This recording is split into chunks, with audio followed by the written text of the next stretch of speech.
Marine reacts to SCP-2718, also known as What Happens After, by the Exploring series. Now, I'm going to leave a link to the original channel and video down in the description below.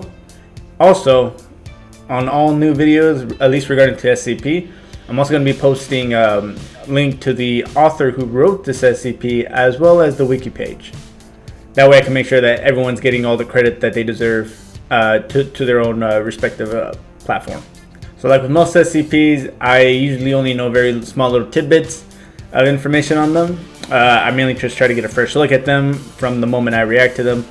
So there's two reasons why I picked this SCP for today. Was essentially it was recommended a couple weeks back by a subscriber, and honestly I looked at the picture. It looked pretty cool because it's got a picture of a skeleton, and it's kind of like deteriorating. So I thought it looked cool and thought I'd give it a watch today. Also, if you haven't, earlier today I did release some gameplay from a new horror game called P.T. It was made by Kojima way back in the day in 2014. If you want to see me legitimately scared, go ahead and give that video a look. I'm going to go ahead and link it down in the description as well as the end of the video, so you can just click it from there. Strongly recommend that game if you're into the horror series. And as always, once again, just a quick reminder that Tuesdays and Thursdays are going to be days when I release gameplay. So if you all have any comments as to what games to play next with horror in general or other SCP games, go ahead and comment that down in the comments, and I'll go ahead and give them a look. And as always, before we get into the actual SCP video, don't forget to like, subscribe. It really does help me out a lot. Hit that notification bell right there. That way you get notified every time I do upload. Sometimes even uploading twice a day, like today. And usually working on them in the mornings, and then releasing them in the late afternoon or late evening. That way, when you all get off work, you can enjoy them at your leisure. So, without further ado, see what SCP-2718 is all about. SCP-2718.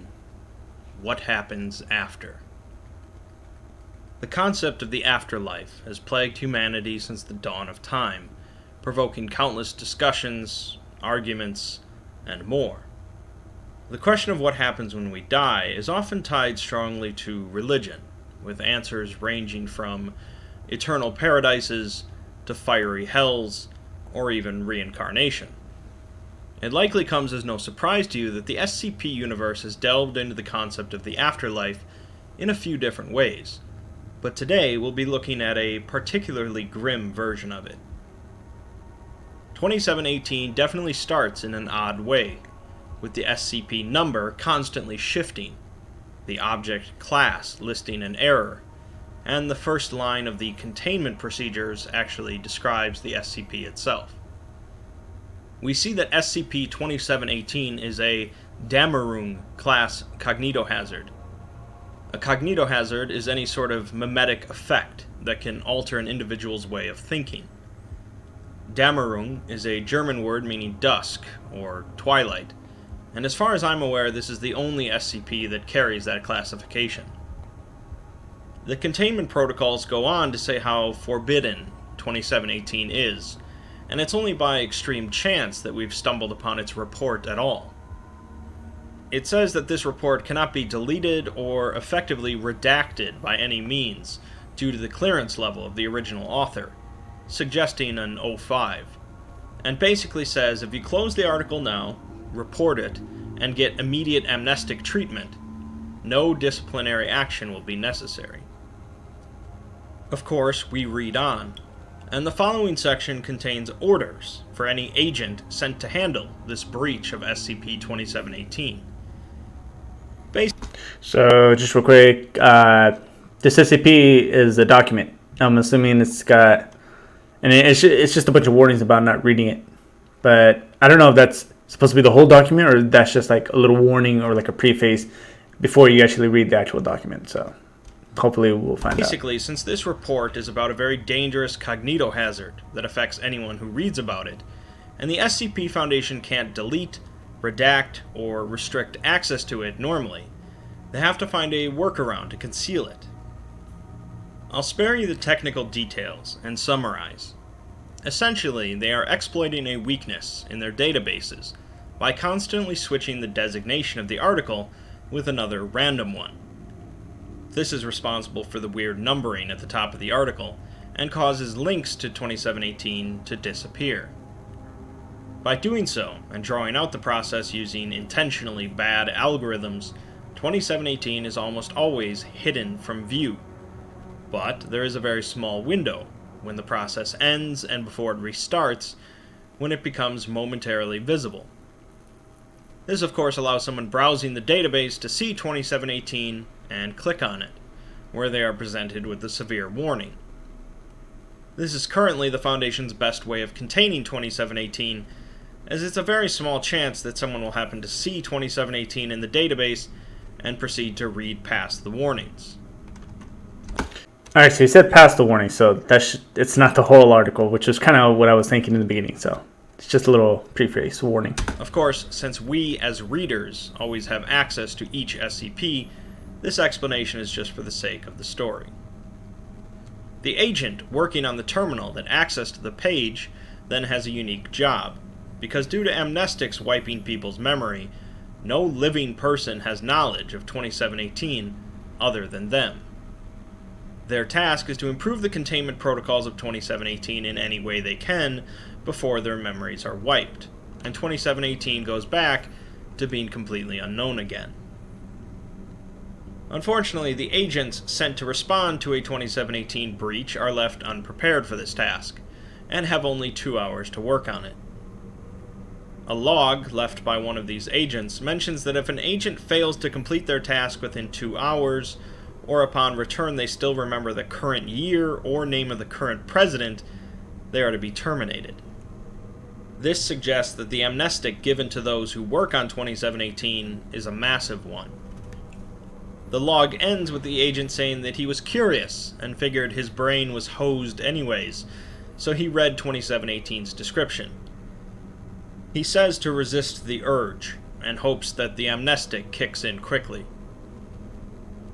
So far then, we really know practically nothing about 2718 itself, other than it's a cognitohazard that no one wants anyone to read about in any way, but they can't get rid of the documentation. After doing so much teasing, we finally get into the meat of the article, where we get to find out exactly what 2718 is. Yeah, because I've been thinking, is it just an article that, like, something... Or is it an article, if you read it, something will happen? Or is it an article about a certain thing or place or something like that? You know, I mean, he's about to say, so we'll see. This information comes from a transcribed audio recording made by a member of the O5 Council named Miriam Prather. Miriam starts by telling a technician to make this article a permanent record, allowing no one to ever tamper with it, saying that if there's only one article left in the whole database, let it be this one. Miriam seems rushed for time, and even lets the technician keep her security credentials, as she says she won't be needing them. She then proceeds to begin her story, stating that she has been O5-7 for 77 years, but she'll only remain so for about 7 more minutes. She goes on to discuss the various methods available to the SCP Foundation to bring someone back from death. Each method is different, of course, but they fall into 2 categories. 1, making a copy or clone of the person from when they were still alive, and 2... Wouldn't that just be like a clone and not bringing someone back from the dead? I mean, unless they had a tissue sample while he was alive, and then they created it. I mean, then again, that would still be a clone, in a sense. Turning back time, undoing the events that killed them. While these methods are, of course, vastly different, they do share a similarity, in that the person brought back has no memory of their death, or what comes after. In fact, the SCP Foundation has no first-hand testimony of someone dying and reporting on the afterlife. Do they still have, like, their past memories, though? Or is their mind just kind of wiped? Or lack thereof. Until now, of course. 6 months ago, the Foundation resurrected one of the O5s, named Roger, using a new procedure. Roger was different than the other O5s in 2 major ways. One being that he didn't use anomalous means to extend his life, and 2, that he took his vacations unannounced and in solitude. Due to these two factors, Roger died at age 73 due to a stroke, while alone on an island 18 years ago. It took 14 years to find his body, which they needed due to a physical key he had, as well as a mental key only he knew. The combination of island weather, creatures, and time had reduced Roger's body to a pile of bone fragments, and so their usual methods of bringing people back were useless. Since they only needed one word from him, they figured they could use the new method to bring him back just long enough for him to utter it. But they outdid themselves, perfectly reanimating Roger.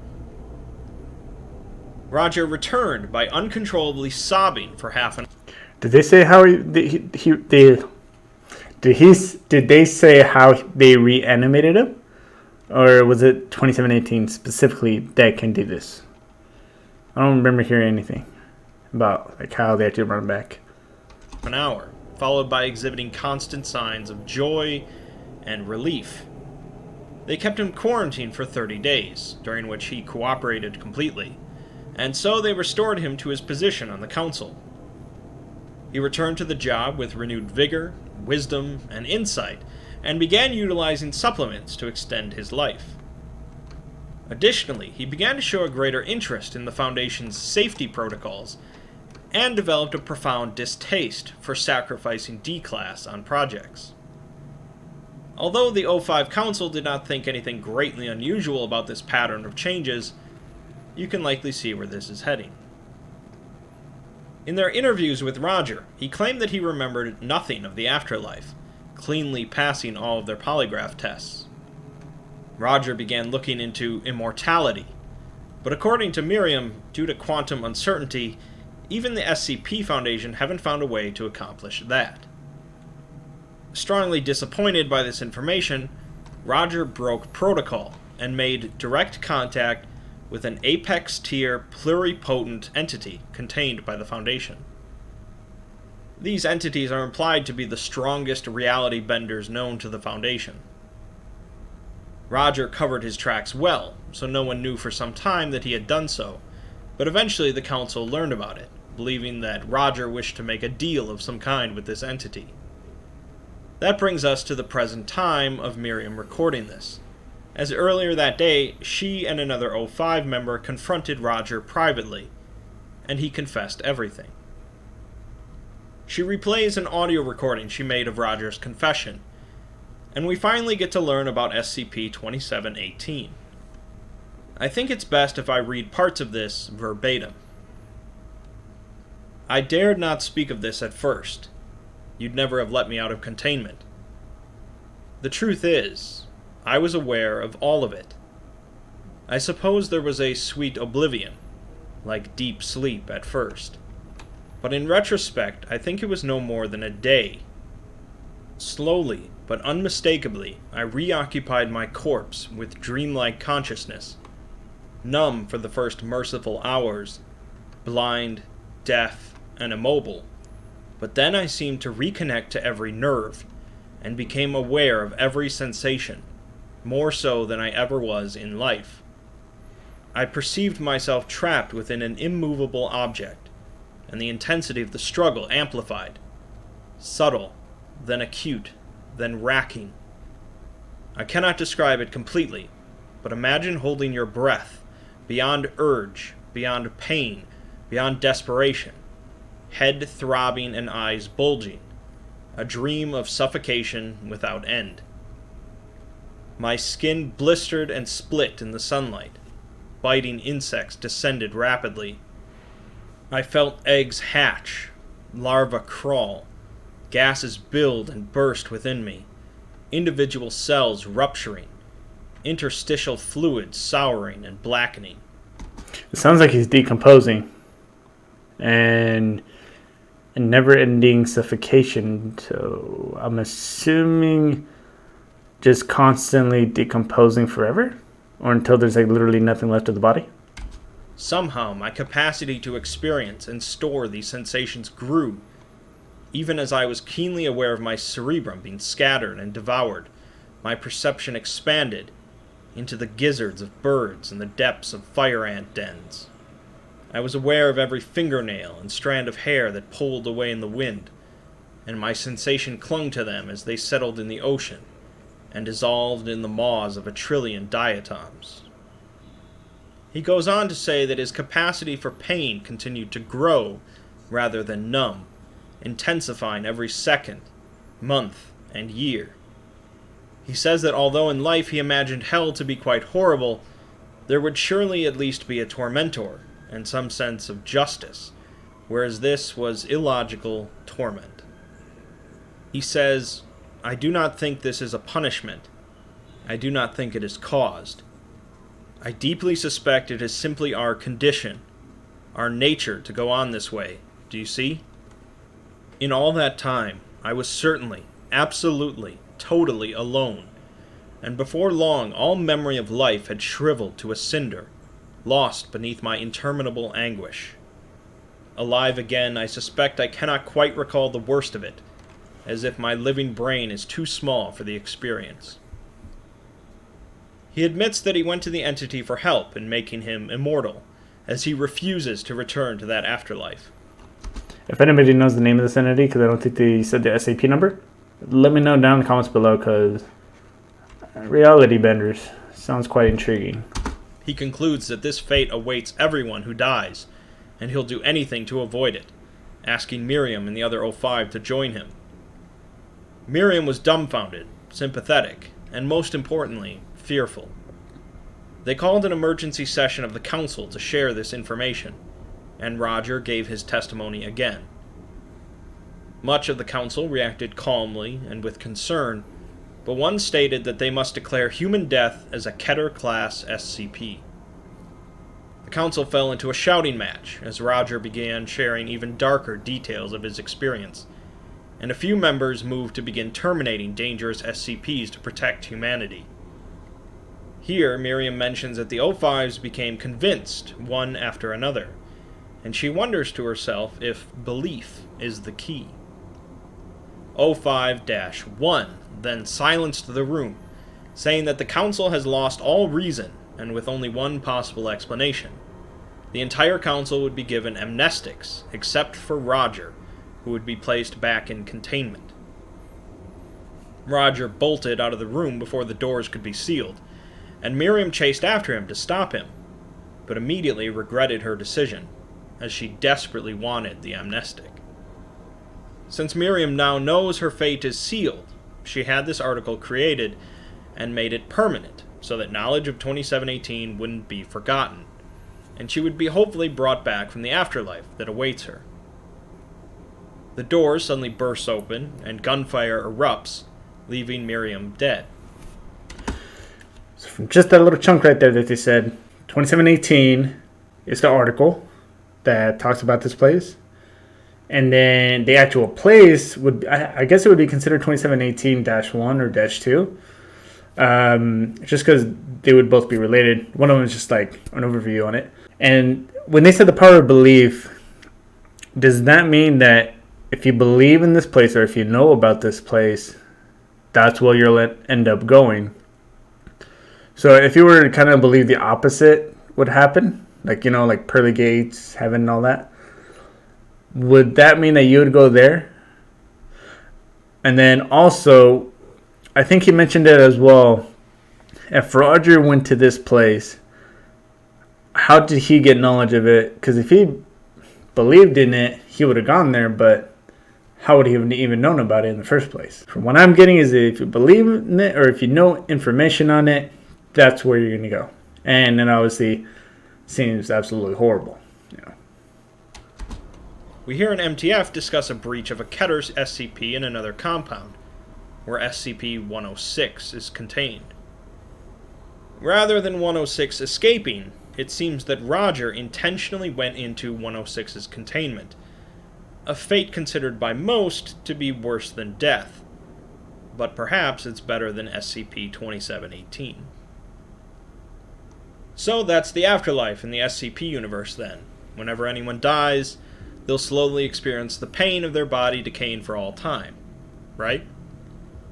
Well, no, as we have to put the pieces of the puzzle together, starting with one of the first lines of the article. SCP-2718 is a cognitohazard, meaning it affects your mind and way of thinking.